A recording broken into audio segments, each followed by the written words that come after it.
So I thought we'd go a bit deeper into this idea of beauty and really draw from the traditions of philosophy and theology. As Christian mentioned before, I am an art history and curatorship student, and I'm just a lover of all things beautiful. I'm an artist and author myself, so I'm dedicated to, gifting beauty to the world through art. So I thought, let's actually, open up beauty. So there's this branch of philosophy known as aesthetics, and this is a heavy 2-volume book by a guy called Heidelbrand. And not that I've read the whole thing, but he breaks up this idea of 2 types of beauty. Primitive beauty, and then sublime beauty, which is what Chris is really touching on, that which draws us to the divine. So I thought, let's actually define these first. So primitive beauty is that which is detected by our senses. So a creative thing with qualities such as like shape, colour, form, sound. And then when we're talking in this sphere, we've got like different types of beauty. So we've got mathematical beauty, where you can see like the Fibonacci pattern. You can see that in nature, in the galaxies, even like in the proportion of someone's face. I think like that's amazing. And Renaissance artists, they use that proportion when they're measuring up their canvases, because they're wanting us to have this aesthetic experience just looking at the proportion of a piece. Then we have musical beauty, visual beauty, and then moral beauty, which I guess also touched on with Dostoevsky. We find this in like literature when we see like morals and justice. That also creates this aesthetic experience in us as humans. So then we go to the sublime, and that's which surpasses our aesthetic capacity as humans. So we're then looking at this metaphysical realm, this spiritual realm. So maybe you sense beauty in a person, and that's that goodness as well. So the transcendentals are all linked here. And that which reveals truth and reveals ultimately the truth of who God is. So we're all a product of postmodernism. Probably wouldn't think we are, but we are, unfortunately. And it's definitely shaped the way we all probably think without realising. So we're very much focused on the subjective. I like this because it has this colour or it evokes this memory in me. You don't like this because, various reasons. And some would even argue these days that you can't even say that there's any such thing as objective beauty. So all beauty is subjective, or a subjective experience for us humans. But in my own studies, I've come across this amazing collision where science is really supporting philosophy and this idea that's brought up, as I said, by Heidelbrand. And it's actually studied by a neuroscientist. His name is Dr. Zeki. And he's looking at a branch of neuroscience called neuroaesthetics. And he's found in the human brain, common to all humans, so regardless of race, gender, cultural background, that there's an aesthetic experience and actually increased blood flow, dopamine that's released to this particular part in the brain when we experience objective beauty. It's like fascinating. And that part of the brain is called the medial orbital frontal cortex. And I guess this just shows how wonderfully we're made, how complex we're made. And then it also affirms the ideas that were given by theologians and philosophers, and particularly this idea that we draw from theology, which is the argument from desire. And that says that no natural desire is meaningless. So every desire in our nature is for a reality we are designed for. The human desire for perfect beauty is because we have a desire for full contemplation of God, which is the beatific vision, and God is ultimately the object of human happiness. So it's like we're programmed to actually desire beauty, even just like biologically in our bodies.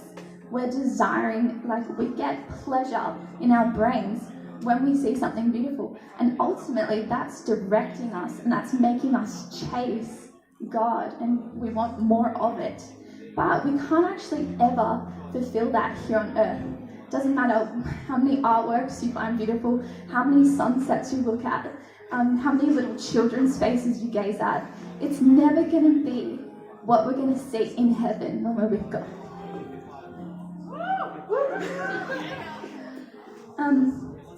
And yeah, I think I'll move on now to what the relationship is then with art and beauty. And as I was saying, postmodernism,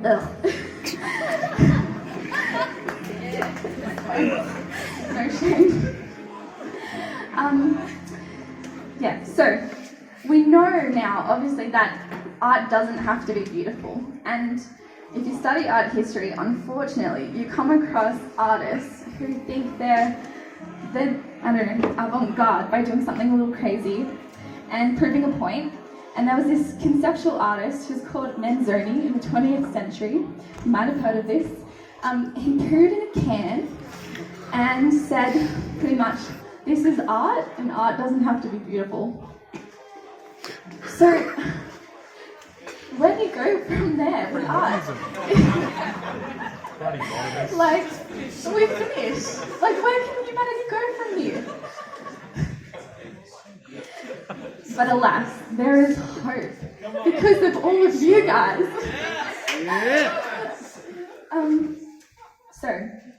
Okay, here's the challenge, I guess.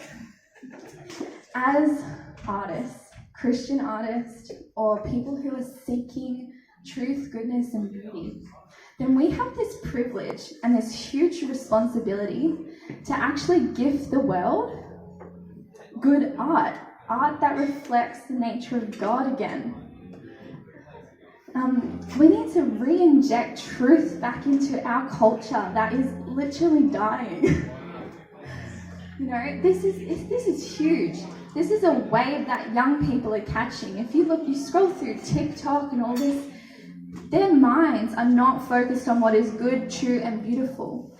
And like in Philippians, it says, brethren, whatsoever things are true, honest, just, pure, lovely, good, virtuous, anything praiseworthy, think on these things. So how do we think on these things? Well, that's the amazing gift that sacred art is to humanity. It actually draws us into contemplative prayer, because we get so distracted. But you listen to Gregorian chant, or you focus on an artwork by, say, the Pre-Raphaelites. They have some beautiful depictions of Christ and the humanity of Christ. And you're able to then be drawn into this closeness with God. So that's why art is so powerful, because it shapes our minds. So then, this is my challenge to the creatives in the room. Are you just going to be like another artist, catching this cultural contagion, political art, creating conceptual art that doesn't progress humanity towards God? Or are you going to actually partner with God and point them, as Chris said, to ultimate truth, beauty, and goodness, and the resurrection, the death, the resurrection of Christ, and our eternal life and our purpose on earth? And if that's you, I really recommend reading this letter from John Paul II. He wrote it to artists in 1999. It's a good year to be born. And I love how he starts. He sort of introduces by saying, those who are seeking and hungering for new epiphanies of beauty. I love that, new epiphanies of beauty. Who here is hungering for new epiphanies of beauty? Yes. And then he's saying, like, you have this, first of all, you are made in, like, you are in the image of the Creator. So he says that You share in God's creativity. And then from there, you have this role to help others come to know the Lord. And there's a beautiful quote, and he says, "The divine artist, God, passes on to the human artist a spark of his own surpassing wisdom, calling him to share in his creative power." That's cool. How cool is that? So if you're a musician here, you're sharing in God's creative power when you're singing, when you're writing music. If you're someone who even just likes to sketch, you're sharing in God's creative power. And like that also is evidenced by history. Like we look at the first cave paintings, which were made 30,000 years ago. They're in France. And like you think hunters and gatherers, they exerted energy beyond just basic needs of shelter, food and water, to actually produce art in these cave paintings. So there's something innate in the human that wants to create. Why? Why is that different? Like, why are we different from animals? Why? Because we're created in the image of God, which means that like he created the universe. We have that same gift. How amazing is that? And then the Catechism goes on to say that art is a freely given superabundance of the human being's inner riches. You have inner riches from the Creator.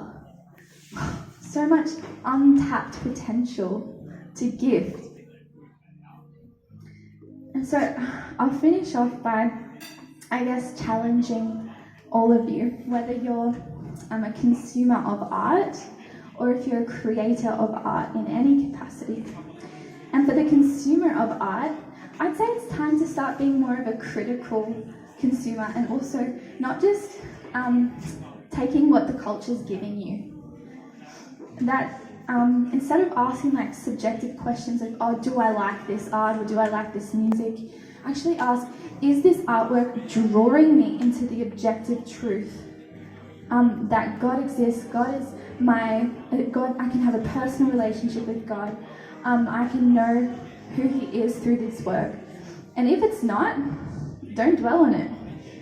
And then for the second, for the creative, I guess it's what we've been talking about already, but it's just, are you just going to be another contemporary artist obsessed with self and the ego and subjectivity?